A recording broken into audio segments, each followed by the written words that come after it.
Hi and welcome. I'm Caroline Best of the Dow of Horsemanship. We've got Sundance here, my 19-year-old quarter horse mare.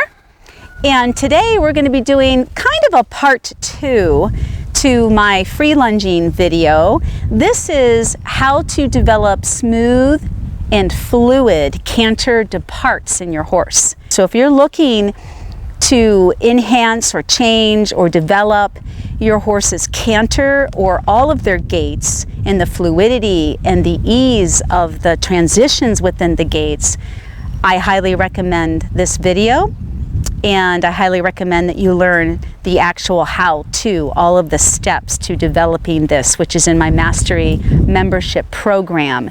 Isn't that cool, Sabrina? She was over at the hay manger, and as soon as I said we're going to be working with Lovey, this is the way my work works, you guys. It's magic. It's called the power of your heart and your mind. So you need both of these tools. That's all you need. A nice soft marine quality rope halter, good girl, and lead rope, and a lunge whip.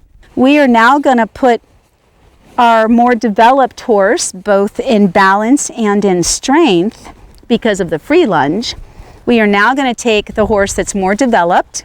We don't do this in the very beginning when we're teaching a horse to lunge. There's a lot of in-hand stuff you can do, and there's a lot of stuff you can do in hand on a small circle, but as far as lunging, I don't at all recommend that you start out this way. Just I'm showing you guys where my lunging methods lead.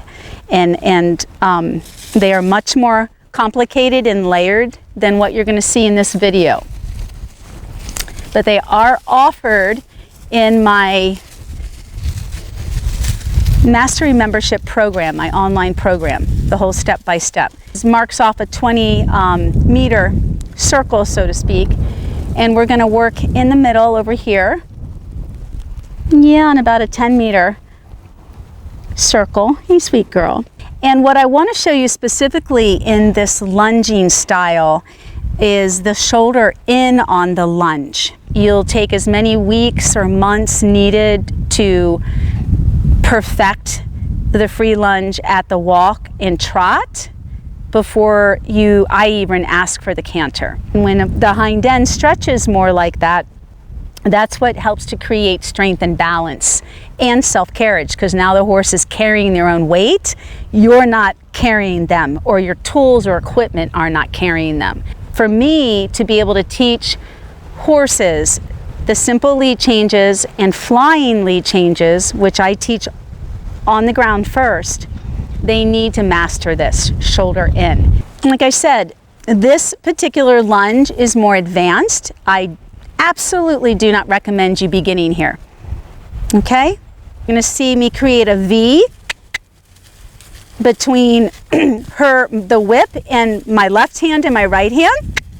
So the whip, my energy is asking her, my own internal energy is asking her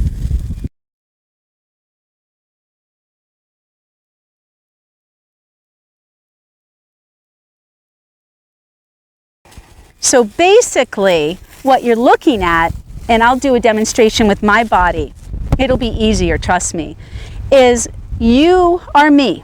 The camera person is me and I'm the horse. When your horse is connected to you like this through my method, my work, where they're focused on you, they can mirror the embodiment of energy, the rhythm that I'm counting the footfall, 1, 2, 3, 4, so she can feel that, and that's the way I teach riding. So that's why the straightness training is so important at the free lunge. And again, it's a commitment. It takes time. You can't rush that. Start at the walk. And again, it's like Pilates for horses. You are lengthening and strengthening that horse's stride and top line. So she's got enough development to go straight now. Enough strength and balance in self-carriage through the free lunge. So now we're ready to tackle the shoulder in and do it correctly. So I'm setting you up for success, you guys. So this is what's going to help you create these smooth canter departs. So now when we go back to the work with Lovey, I want you to study the movement more. Now that I've defined it better and broken it down through my body, I want you to look at Lovey's body, but for most of us, especially our quarter horses, they're more on the forehand. And so when a horse is rushed into a canter, not properly developed, it feels like this. And they're just plowing themselves, as I call it, into the ground and pulling you down into that movement. Instead, you want to be like the centaur, and you want to ride that movement that picks you up and lifts you up. And when it's done correctly, that's what it feels like in your body. You're so connected to the hind end. Most people never get to experience that because you just don't have horses that are properly developed, and you've never ridden that kind of movement. You've never ridden Hi Sweet Girl, correct movement, which I highly recommend, so that you get that feel of what it should look like. We're going to show Lovey at the walk. Thank you, sweetheart. Let me get you off your rope. Good girl. And you guys are going to study her movement. I'll keep talking so that you can... Good girl. Come.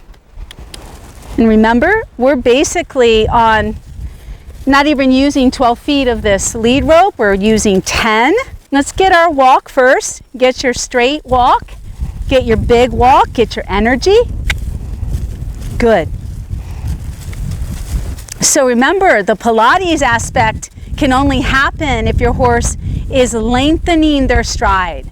So once I have the rhythm that I want, I'll work on the shoulder in. That's the second phase. Good girl.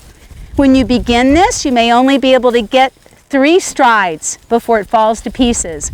And like I said, this video is not it's not a how-to, you guys. When you start this, the shoulder in is a very grueling upper level gymnastic movement for the horse. And I do not recommend you doing more than 3 strides of the shoulder in and then sending your horse straight again. Let them relax.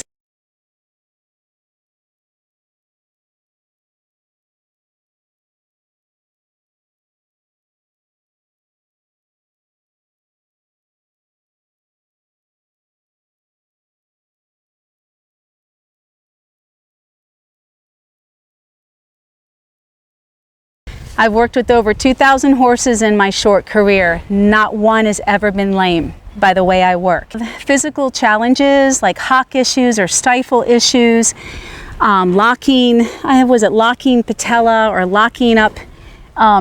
You can do this type of work, both the free lunge and the shoulder in, just at the walk, at the gait of the walk. Maybe we'll be able to do a simple lead change. I'll show you guys where this goes. Now, I have to forewarn you that we haven't trained in a year. Yep, that's right. You don't need to. Once your horse has a foundation, trust me guys, they don't forget a thing, and they carry their bodies this way for the rest of their life out in the pasture. Look at Lovey run now. See, I told you. Isn't that pretty? You won't see a hollowed out, high-headed horse around here. Nope. Everybody knows how to relax their top lines and come well underneath themselves. And it makes for a phenomenal ride, you guys. Thank you. May you always be one with your horse.